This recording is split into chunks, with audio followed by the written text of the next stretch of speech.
이제 이전 시간에 저희가 이제 증여세까지 한번 알아봤죠. 이제는 한번 그 상속세에서도 한번 알아볼게요. 저희가 아까 말씀드린 대로 증여는 생전에 살아계실 때, 상속은 사망으로 이제 그 상속이 개시되는 경우라고 말씀을 드렸어요. 그러면 증여세랑 상속세랑 어떤 게 기본적으로 더 혜택이 많을까요? 라고 생각을 해보면 당연히 상속이 더 혜택은 많아요. 왜요? 저희가 증여는 부모님이 살아계실 때 미리 내가 준비해서 재산을 이전시키는 과정이잖아요. 근데 상속은 부모님이 돌아가셔서, 그쵸?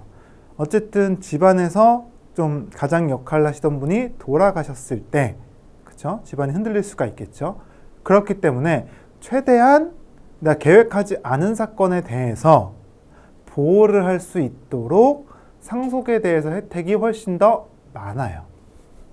커요. 그러면 기본적으로 저희가 이제 앞으로 볼 영농상속공제 말고 이거는 모든 전 국민이 똑같이 받을 수 있는 일단 그 감면이 하나 있어요. 뭐냐면 기본적으로 누가 됐던 간에 돌아가시게 되면 그걸 물려받는 사람은 5억까지는 무조건 세금이 없어요. 이거는 누구나 다 받을 수 있어요. 그리고 만약에 그 사망하시는 분의 배우자가 생존해 계시다? 그러면은 10억까지 세금이 안 나와요. 결국은 자녀들만 살아있으면 5억, 배우자까지 살아있으면 10억까지는 세금을 아예 안 내요. 그게 세법에서, 상속세법에서 말하는 기본적으로 빼주는 기초공제라고 해요. 자, 그러면 그것과 별개로 우리 농업에 종사하시는 분들이 받을 수 있는 혜택이 뭐가 있을까요? 를 보면 영농상속공제라는 게 있어요. 자, 영농상속공제는요, 자, 사망으로 상속이 개시되는 영농 대상 토지, 토지가액 20억 원, 23년 이후 30억 원을 한도로 상속세 과세가액에서 공제. 결국은 내가 아까 말씀드린 5억 또는 10억과 별개로 이 영농상속공제라는 걸 받게 되면 20억, 내년부터는 30억까지는 추가로 세금을 안 내도 된다. 그러면 요거 참고로 저 토지가액 20억은요, 작년에는 15억이었어요.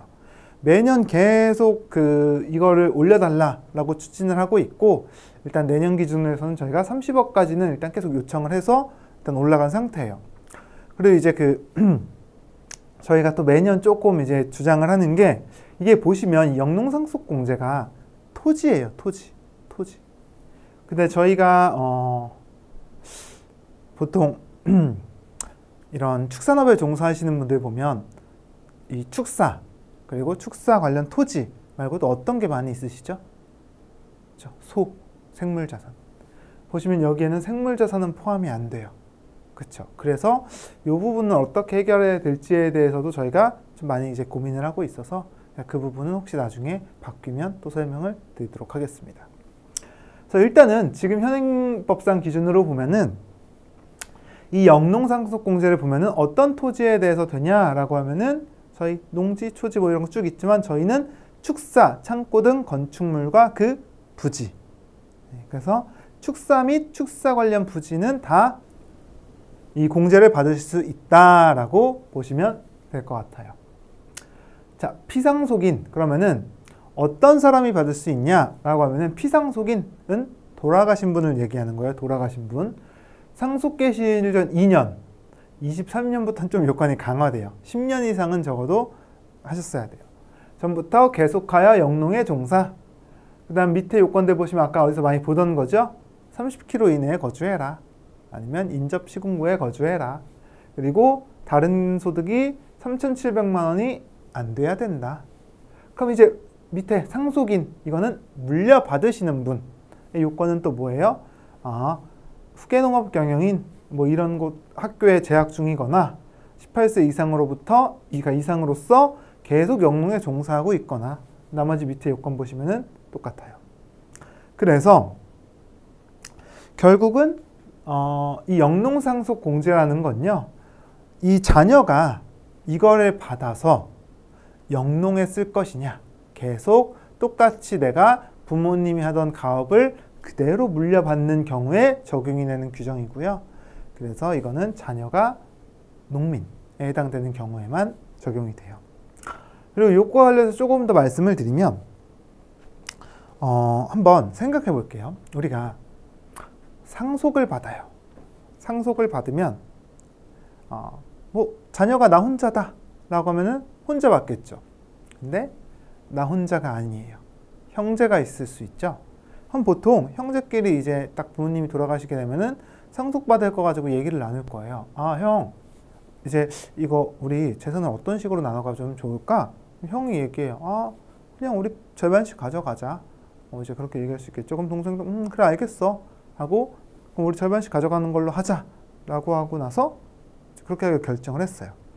근데 이제 부모님이 그 돌아가시면서 이제 그 남겨주신 재산이 이 축사 그리고 아파트 하나 이렇게 한번 가정을 해볼게요. 그럼 이제 당연히 그럼 축사 절반씩 나눠가지고 아파트 절반씩 나눠 가지자 라고 해서 해요. 근데 이 영농상속공제는 아까 누가 받아야 적용이 된다 그랬죠? 농민이 받아야 돼요. 이 상속인의 요건을 갖추신 분. 네. 예를 들어서 형은 부모님의 그 사업을 계속 이어서 하고 있었어요. 동생은 직장을 다니고 있었어요. 그러면 똑같이 이 축사를 물려받더라도 형은 공제 대상이 돼요. 동생은 안 돼요. 그러면 내가 아까 그 축사 쪽에 대해서 절반씩 소유권을 가져가게 되면 어떻게 될까요? 동생분은요, 예를 들어 50% 가져갔다라고 하면은 50%는 공제 대상이 되고 50%는 공제를 받을 수가 없어요. 그럼 어떻게 하는 게 유리해요? 동생은 아파트를 가져가고 형은 축사를 가져가고 그렇게 되면 어떻게 돼요? 형은 전체 공제를 받을 수 있고 재산은 반반씩 나눠 가져갈 수 있게 되겠죠. 물론 이제 그 가격의 차이는 조금 있겠지만 그건 조율을 하면 되고. 그래서 이 말씀을 드리는 이유는 저희가 민법에서는 법정상속분이라고 해가지고 정해져 있어요. 유리. 배우자 1.5, 자녀 1:1로 나눠 가져라. 자녀만 있는 경우에는 결국 똑같은 비율로 나눠 가져라 라고 법에 정해져 있어요. 근데 이 법은요, 서로의 합의가 없는 경우에 적용되는 거예요. 서로의 합의가 있으면요, 그게 우선이에요. 형이 전체를 다 가져가도 되고요, 동생이 전체를 다 가져가도 돼요. 특정 재산은 형이 가져가고 특정 재산은 동생이 가져가도 전혀 상관없어요. 예를 들어서 아파트의 절반씩 가져가고 축사는 형이 다 가져가고 그렇게 해도 전혀 상관이 없어요. 둘이 합의만 됐으면. 이해되시죠? 그렇기 때문에 이 세제 혜택을 가장 많이 볼 수 있도록 전략적으로 어떤 재산을 나눠 가져가는 것도 상당히 중요하다. 그리고 아까 지금은 제가 동생이랑 형이랑 절반씩 축사를 가져가면 형은 절반 공제 받고 동생은 절반 공제 못 받는다고 말씀드렸었죠. 이게 법은 아닌데 얘네가 저희가 좀 알아듣기 쉽게 말씀드리면 판례라고 부르죠. 실제 판례는 아니고 걔네들 내부적으로 해석을 내는 예규라는 게 있어요. 그 예규에서 나온 사례인데 16년도, 17년도까지는 이 영농상속 공제는요, 그 물려받은 사람이 모두가 이 상속인 요건에 해당이 됐어야 돼요. 그러니까 지금은 제가 형 부분은 받을 수 있다라고 말씀을 드렸는데 옛날에는 형이랑 동생이랑 5대5로 나눠 가졌으면 전체가 공제가 안 됐어요. 되게 불합리하죠. 그게 17년도에 예규가 바뀌면서 이제 받을 수 있게 됐는데 여기서 또 말씀드리고 싶은 게 뭐냐라고 하면요, 꼭 상속, 뒤에서도 말씀드리겠지만 상속 같은 게 일어나면 일단 세금을 먼저 뽑아보셔야 돼요. 왜냐? 결국은 이 세금이 분명히 달라질 수가 있기 때문에 이것들에 대해서 어떻게 우리가 가져가는 게 가장 효율적인가, 현행법에서 어떻게 하면 가장 큰 절세 효과를 누릴 수 있는지가 달라지기 때문에 꼭 한번 확인을 해보시는 게 무조건 유리하다. 이렇게 좀 말씀을 드리면 좋을 것 같고요. 그래서 일단 상속세 쪽은 이렇게 좀 설명을 하고 마무리를 지을게요. 자, 그리고 이제 재산세와 종합부동산세. 뭐 요거에 대해서는 사실은 뭐 디테일하게 설명을 드린다기보다는 어떤 그 팁 정도라고 보시면 될 것 같아요. 저희가 재산세라는 건요, 과세 기준일. 일단 재산세와 종부세는 기본적으로 다 우리가 신고하지 않아요. 앞서서 본 취득세, 그리고 상속세, 증여세는 어떻게 했었어요? 우리가 직접 신고를 했었죠. 그 납부도 우리가 직접 해요. 근데 재산세, 그리고 조금 이따 볼 종합부동산세는요, 재산세는 무조건 시청에서, 아니면 뭐 시청, 뭐 구청 이런 데서 우리한테 고지서를 보내줘요. 이거 납부하세요라고. 그럼 우리는 그 고지서를 보고 납부만 하면 돼요. 종합부동산세는요, 신고를 할 수도 있지만 기본적으로는 고지서가 날라와요. 똑같이 그 고지서를 보고 납부만 하면 돼요.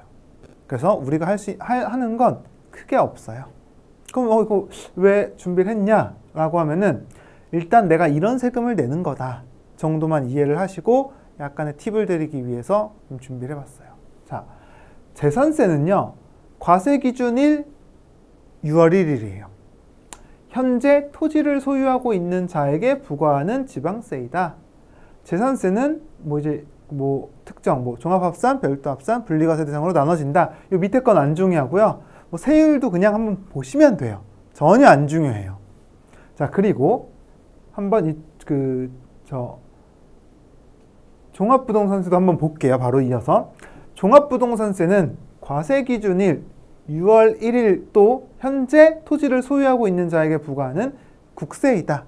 얘는 종합합산과세 대상과 별도합산과세 대상으로 구분한다. 분리과세가 없어요. 분리과세는 종합부동산세가 면제예요. 자, 근데 이건 별로 안 중요하고 여기 보시면 과세 기준일이 언제래요? 6월 1일. 앞에도 볼게요. 재산세는 과세 기준일이 언제래요? 6월 1일. 둘이 똑같네요. 왜냐하면 재산세가 부과가 되면 그 재산세는 이제 지자체에서 부과하는 지방세고요. 종합부동산세는 국가에서 부과하는 국세예요. 그래서 둘이 근데 과세 구분이 거의 동일하기 때문에 일단은 재산세가 먼저 과세가 되거든요. 그래서 재산세를 먼저 9월 달에 내요. 토지분에 대해서는. 그러면 이 토지분에 대해서 지방세를 먼저 딱 고지해요. 그 다음에 이거를 국세청으로 자료를 넘겨요. 그럼 이 종합부동산세는 12월에 내거든요.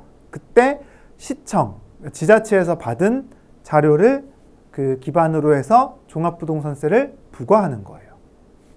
그럼 잘 생각을 해보면 내가 세금은 언제 내요? 9월 달. 재산세는 9월 달에 내요. 9월 달에 내고요. 여기 보시면은 맨 밑에 납부 방법 및 기한 9월 달로 돼 있죠. 고지납부로. 종합부동산세는 언제 내요? 보시면 12월. 납부 기한이 12월. 요거 좀 잘못됐네요. 15일까지거든요. 15일까지. 납부 기한은 12월 1일부터 12월 15일까지예요. 그래서 요 납부 기한은 정해져 있고요. 내가 세금을 내는 건 결국 언제예요? 언제? 9월과 12월이에요. 근데 여기 보시면 과세 기준일은 언제예요? 6월 1일이에요. 그러면 내가 세금을 낼 때는 내 땅이에요. 또는 세금을 낼 때는 내 땅이 아닐 수가 있어요. 무슨 말이냐면요.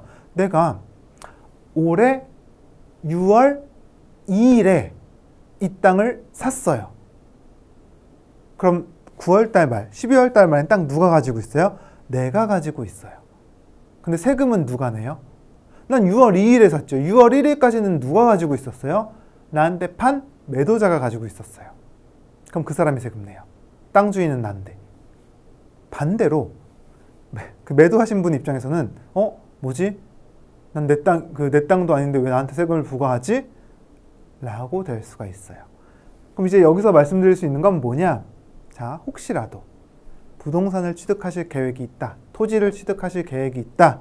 라고 하면은 내가 파는 사람이에요. 하는 사람이면 한 5, 6월쯤 거래를 하기로 했어요. 언제 하는 게 좋아요? 5월 달에 하는 게 좋아요. 5월 말일에 잔금을 치르면 이 재산세랑 종합부동산세는 누가 내요? 사간 사람이 내는 거예요. 반대로 내가 사는 사람 입장이에요. 그러면 어떻게 해야 돼요? 6월 1일에 유예 취득하셔야 돼요. 그쵸? 그럼 이제 파는 사람이 세부담을 지게 돼요. 근데 이거를 보통 공인중개사분들이 얘기를 잘 안 해요. 왜냐면 누구한테 부담을 지울 거예요. 그분 입장에서. 당연히 그냥 두 분이 자연스럽게 합의가 돼서 일자가 되면은 그날 잔금을 치르신 이런 형식이 되는 거거든요. 제가 자체 협의를 하라고. 근데 이걸 알고 계시면 먼저 말한 사람이 하자는 대로 보통 해요.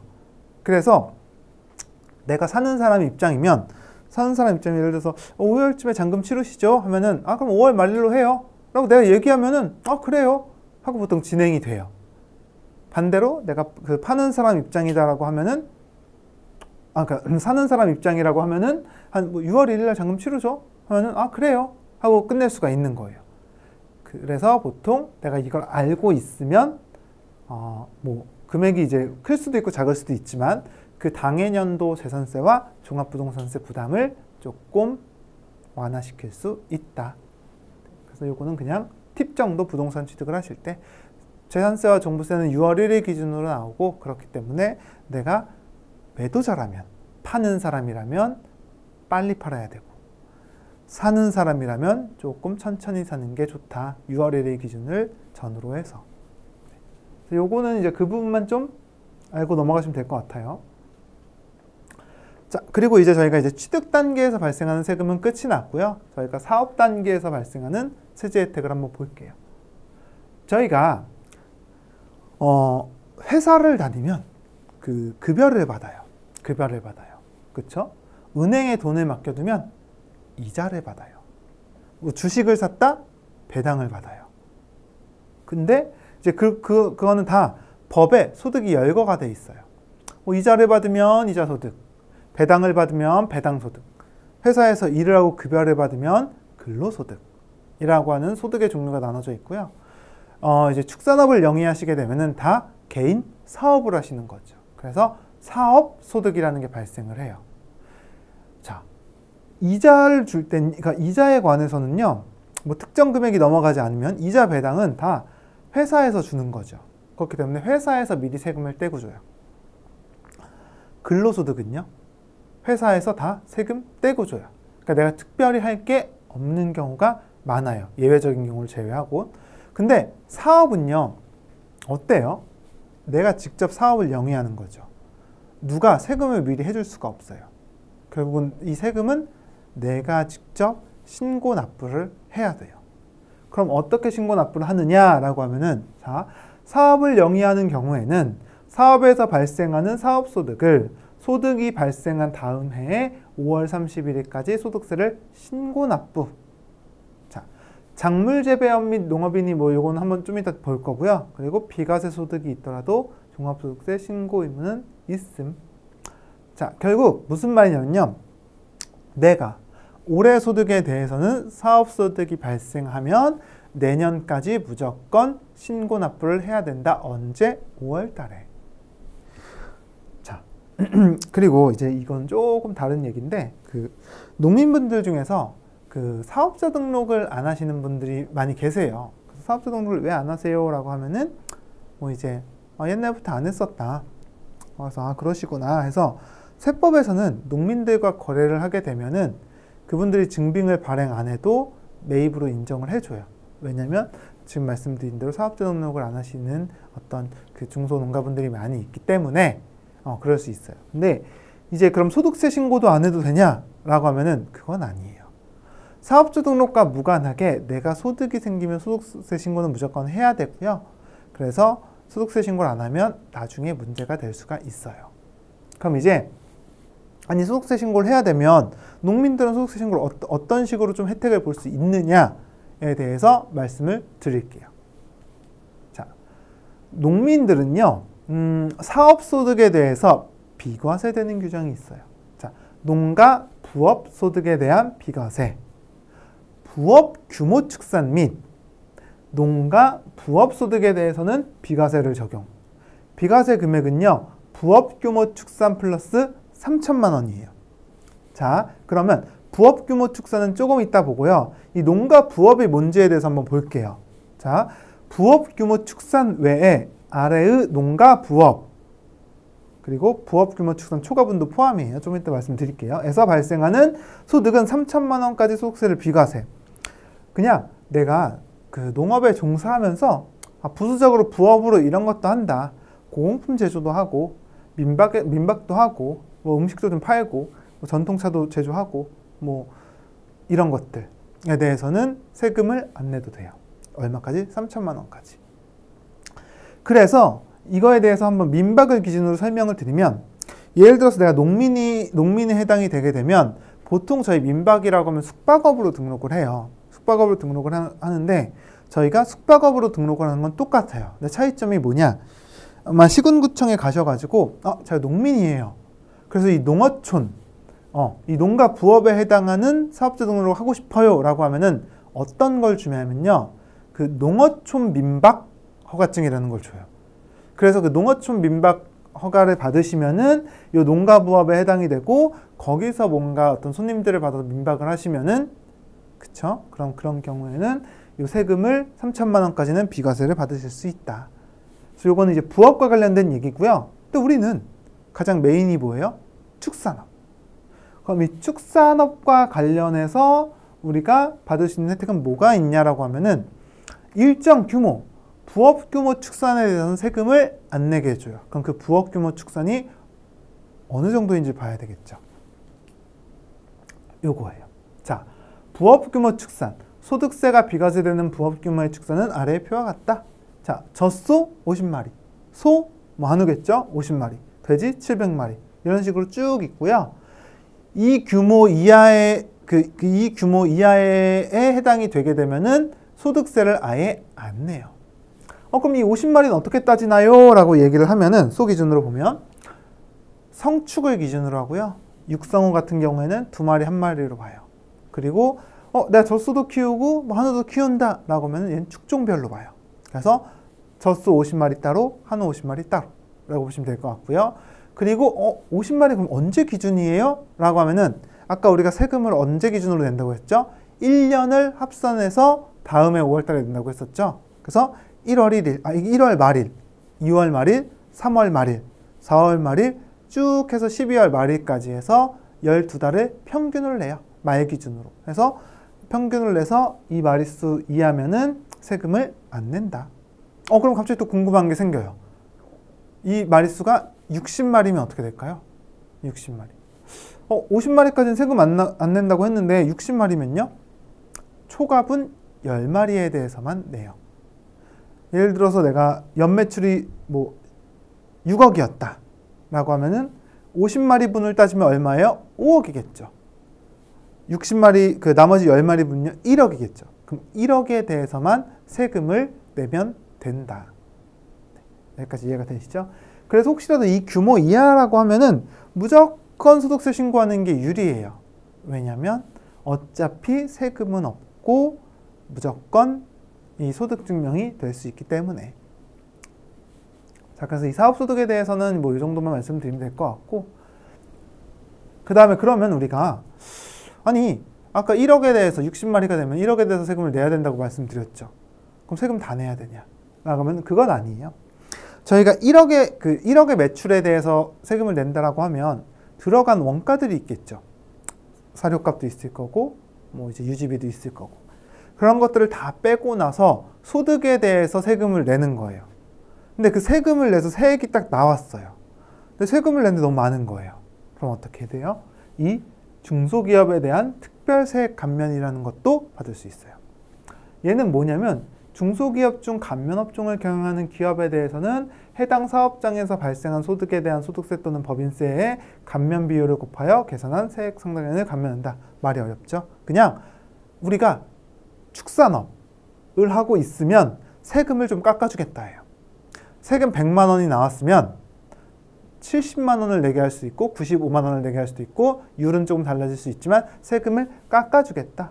그래서 감면 업종은 뭐냐? 그냥 다른 건 아실 필요 없고 축산업은 해당이 된다. 그래 보시면 저희 중소기업이라고 써있죠. 중소기업.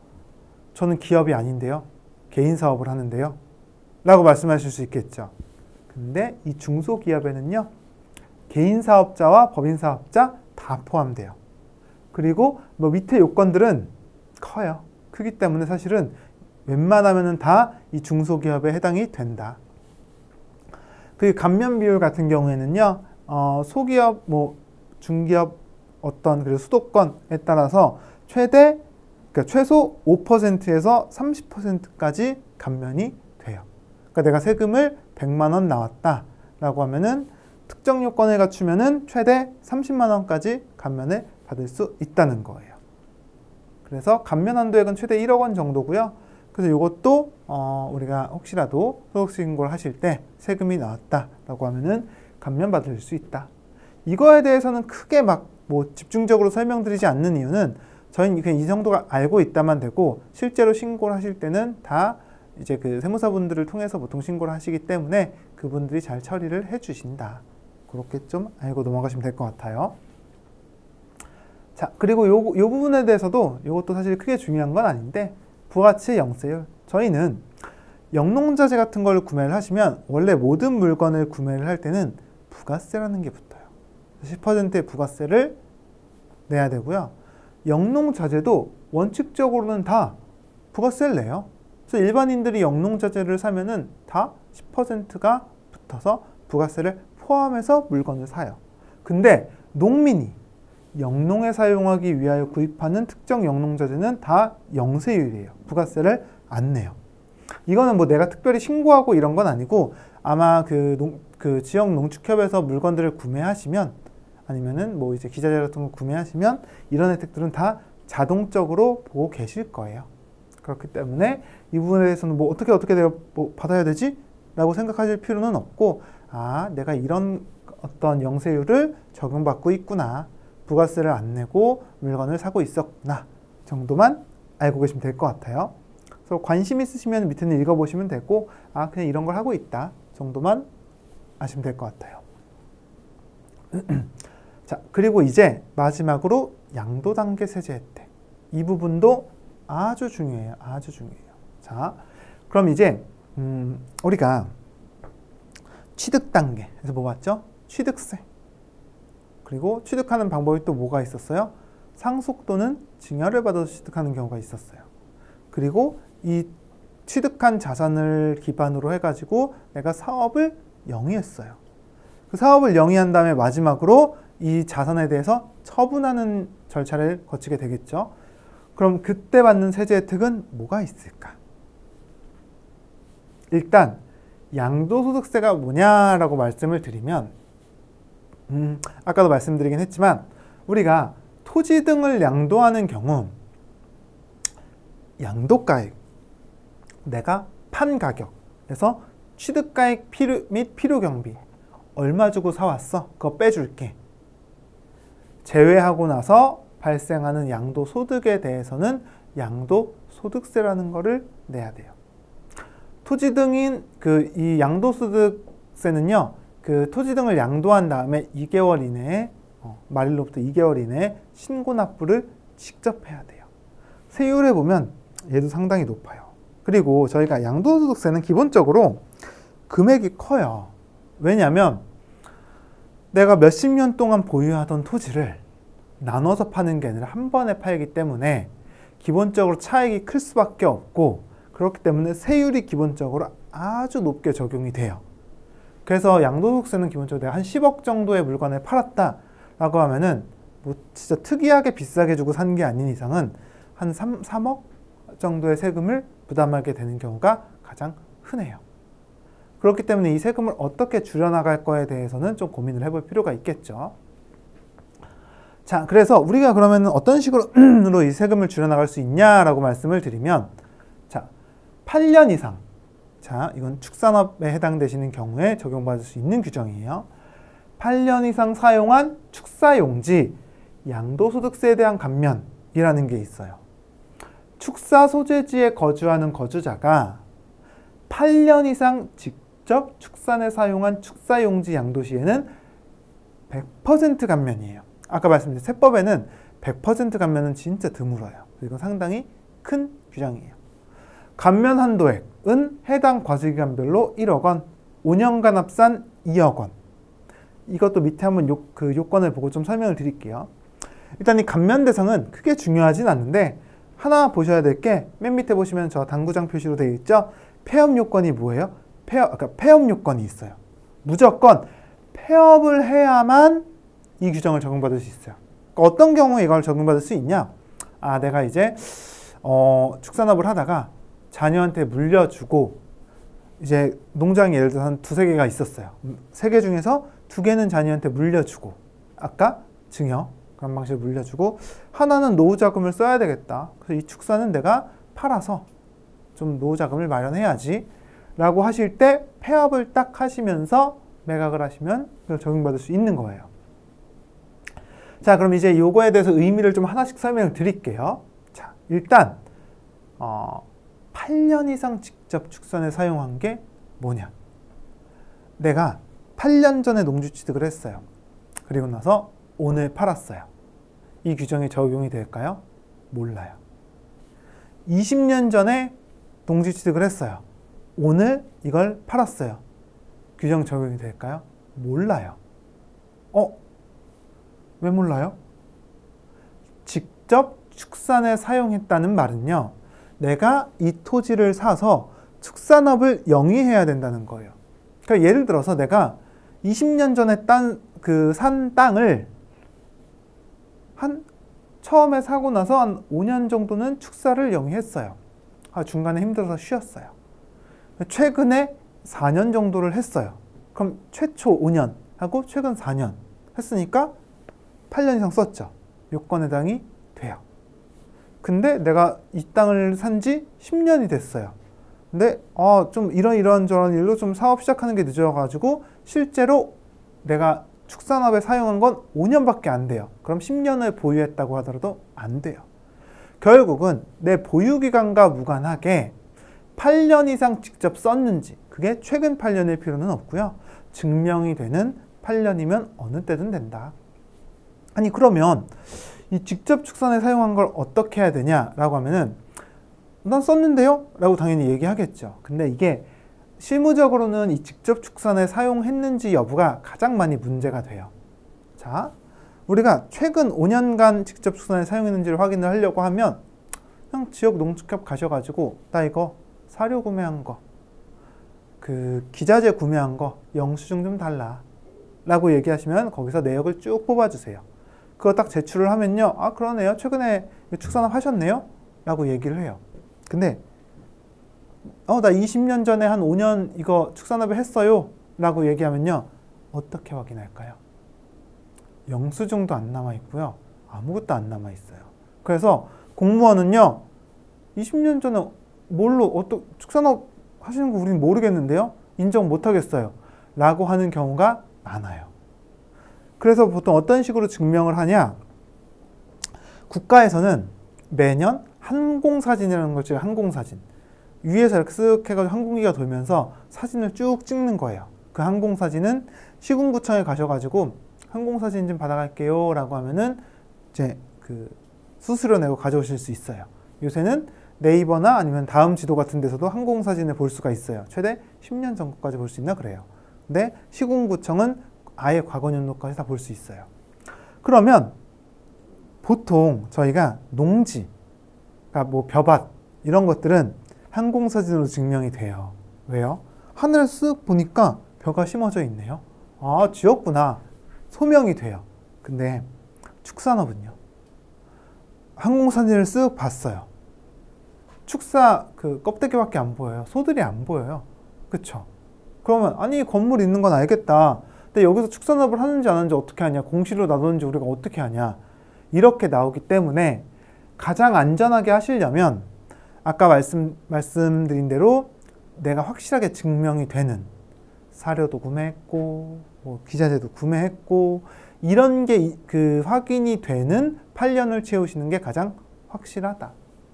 자, 그래서 일단 그렇게 됐으면은 축사용지의 100% 세금 감면을 해주고요. 자, 감면 한도액은 과세기간별로 1억, 5년간 합산 2억 원이래요. 이제 이 의미도 좀 설명을 드릴게요. 감면 한도액, 얘는 그냥 저 감면 한도액이 세액 자체예요. 근데 왜 1억, 2억이 나눠져 있지? 라고 하면 과세기간은요, 올해, 내년, 이 1년씩을 말하는 거예요. 22년은 하나의 과세기간이고요. 23년도 하나의 과세기간이에요. 올해 1억 해주고요. 내년에는 1억 더 해주겠다는 거예요. 5년간 합산이니까. 그래서 이건 실제 사례 중에 이런 게 있었는데 어떤 게 있었냐라고 하면요. 이분이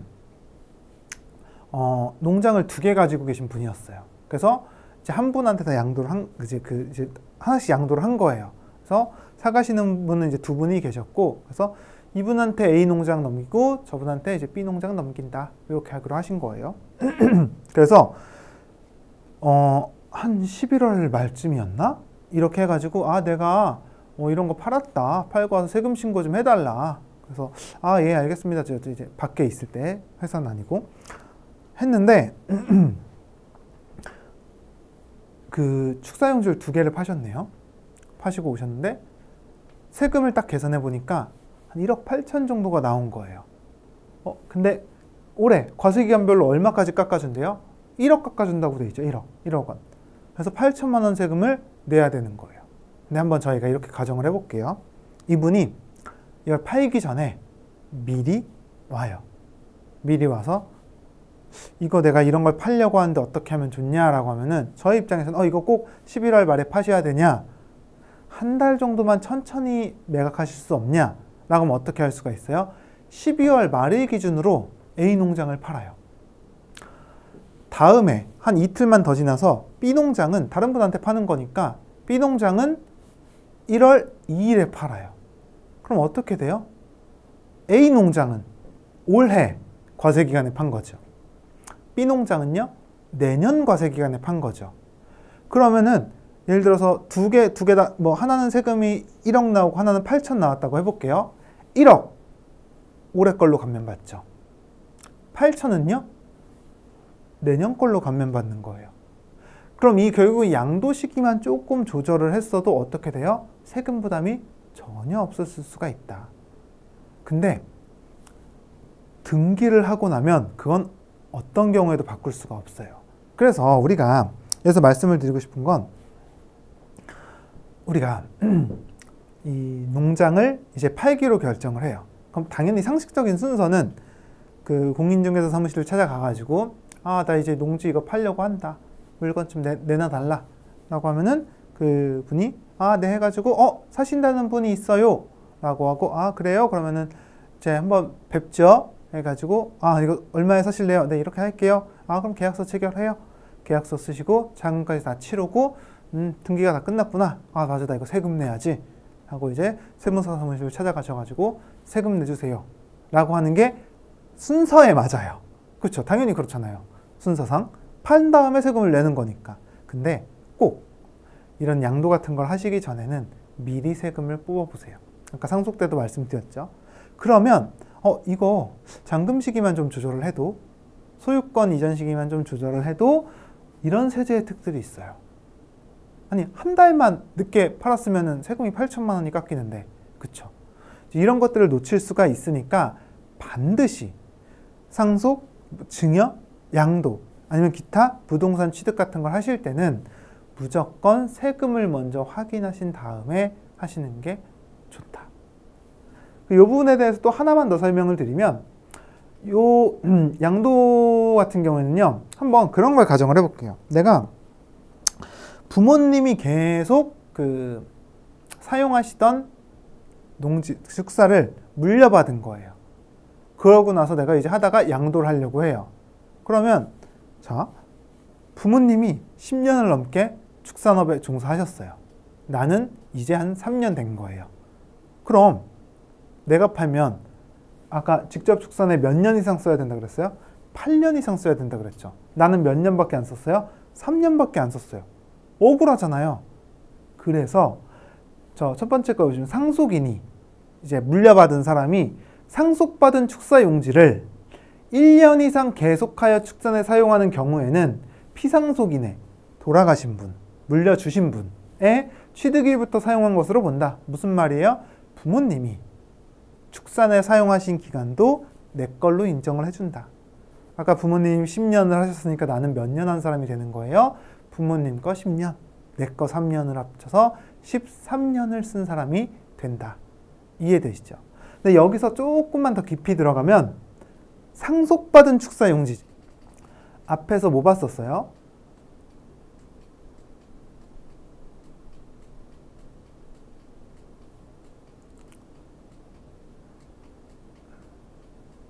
여기 보시면 상속으로 취득하는 방법이 있었죠. 하나 뭐 있었어요?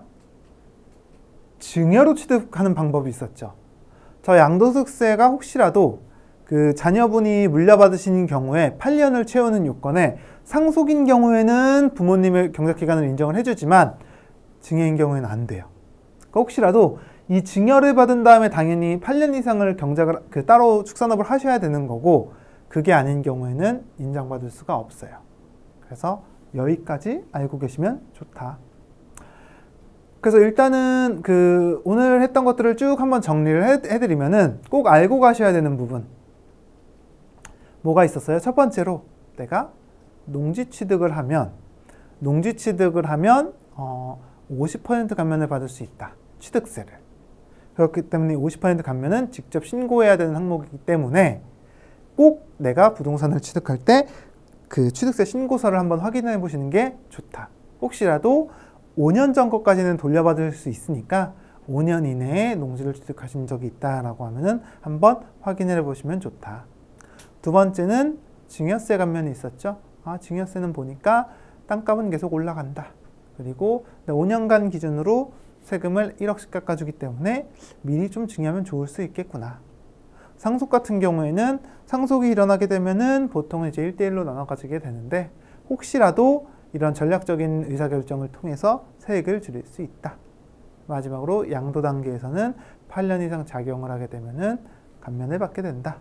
근데 처분 시기 같은 걸 잘 조절을 하시게 되면은 세제 혜택을 더 누리실 수가 있으니까 반드시 어떤 거래들이 있었을 때에는 세부담을 먼저 확인을 하신 다음에 양도하시라. 네. 그래서 일단은 최대한 법령 위주보다는 저희가 실제로 어떤 사건이 발생했을 때 어떻게 대응해야 되는지에 대해서 좀 말씀을 드렸고요. 그래서 준비한 강의는 여기까지고요. 조금이라도 도움이 되셨으면 좋겠습니다. 그러면은 강의는 여기까지 하도록 하겠습니다. 수고하셨습니다.